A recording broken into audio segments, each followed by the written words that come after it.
Hey guys, hope you're doing well. Thanks for tuning in. It's good to see you. It's Ryan with DP Marketing.Services and author on the book on digital marketing for plumbing and HVAC contractors. Hope you're doing well, staying safe, etc., etc.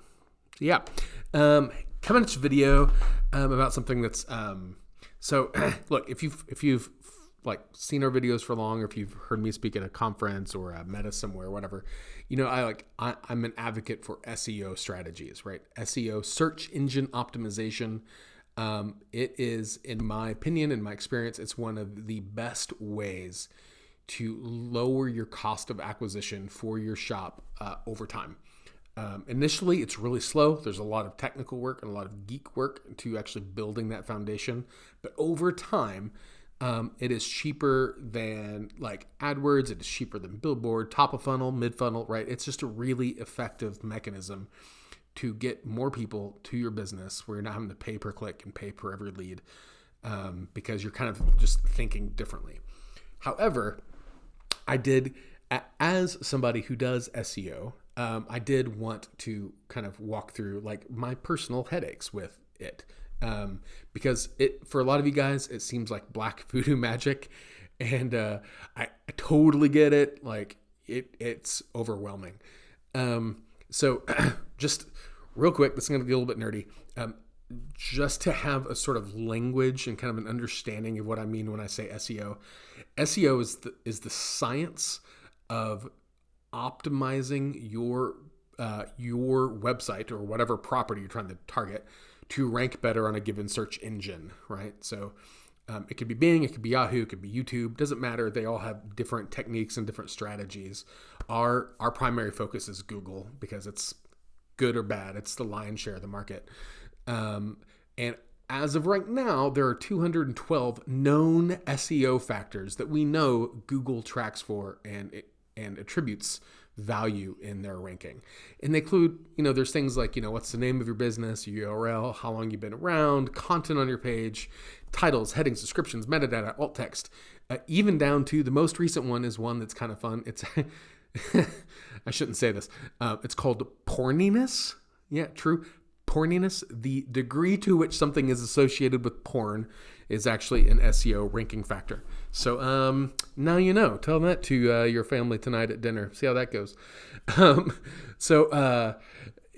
There's a lot that goes into it.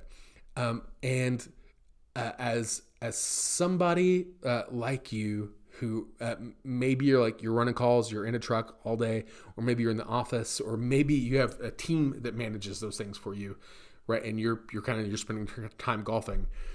You want to know that the people who you're trusting with helping your SEO know their crap, are taking care of your property, are doing decisions that are in your best interest. But here's something that's it's frustrating for you. Obviously, it's frustrating for like people like us.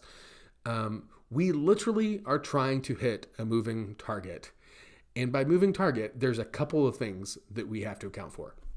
So target number one, customer searches. We have to be able to know what are people looking for in your area so that we can target those people.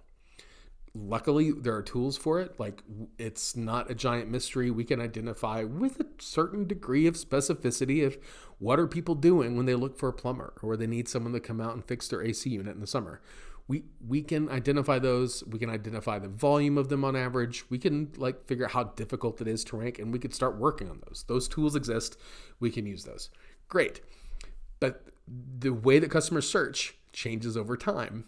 For example, just a few years ago, unbranded geo-modified plumber, like basically the city name followed by the word plumber, Dallas plumber, Denton plumber, St. Louis plumber. It was one of the largest volume search terms nationwide. More and more, we're starting to see people's behavior switch to plumber near me. Instead of those geo-modified, they're just doing these auto-completed things, plumber near me, which pulls up a whole different suite of search results.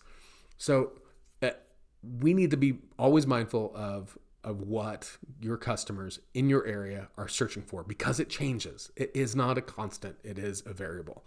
So variable one, your customers. Variable number two, your competition.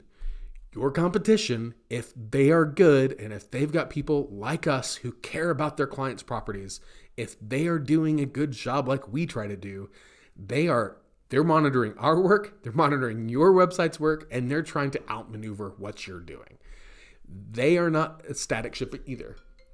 So I got a phone call coming in. They are literally making moves to make it harder for your website to rank. They want to outrank you, and you're trying to outrank them.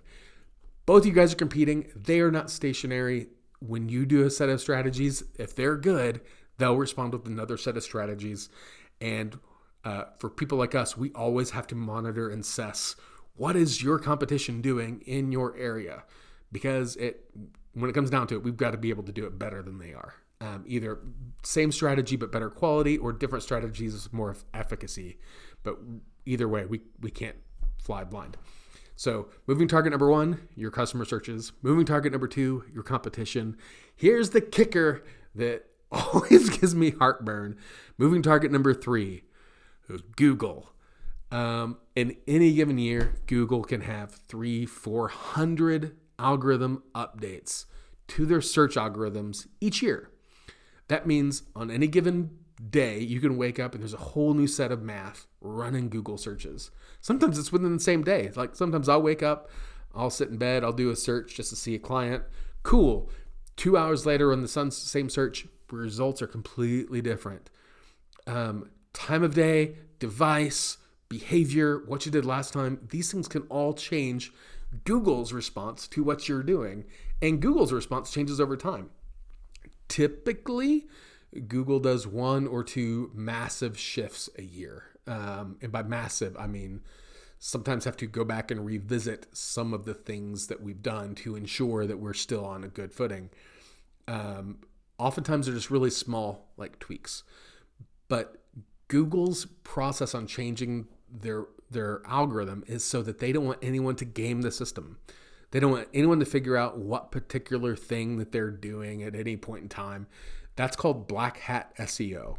And while it does work, it does get you really short-term results.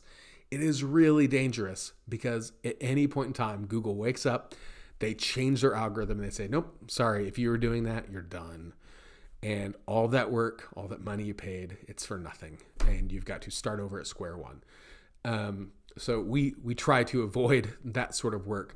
But Google is itself a moving target. They never say, here's what we changed and here's how you can fix it. They never come out and say it. Instead, they just go, hey, we updated our broad core algorithm, and it's not always, there's nothing to change. Enjoy. And it's up to SEOs like us who have to go in and do trial and error and do the research on what changed, what got penalized, what seemed to benefit from this change. And by doing that analysis, that we can make pivots to the rest of our client sites. But we literally have 3 moving targets to hit all the time. SEO is not something you do once. Like it's not something you go, yeah, I SEO'd my site when I bought it. Like that doesn't make sense. Because SEO is a process. It's a scientific process. And it's involving moving customer searches, moving competition strategies, and moving Google's algorithms. It is both a lot of fun for people like us and both a huge headache. And probably to you too, because you're probably like, what the crap is going on? Just know, I won't speak for anyone else, but at least for us at DP Marketing, we don't own Google. We don't control Google. Google doesn't work for us and we don't work for them. So we can't guarantee what Google will do on any given Sunday. However, like our commitment is to work our tails off to make sure that your property is best positioned as much as possible. Sometimes we miss, sometimes we hit it out of the park. Our track record more often than not is that we are way more beneficial than hurtful. But that said, even we in our process, as comfortable as we are and as good as we've gotten, we still have to improve. We still have to pivot. We still have to adapt. We can't really sit by and assume that the customer's behavior doesn't change, our competition doesn't catch up with us, and Google doesn't change the rules. So it's a lot.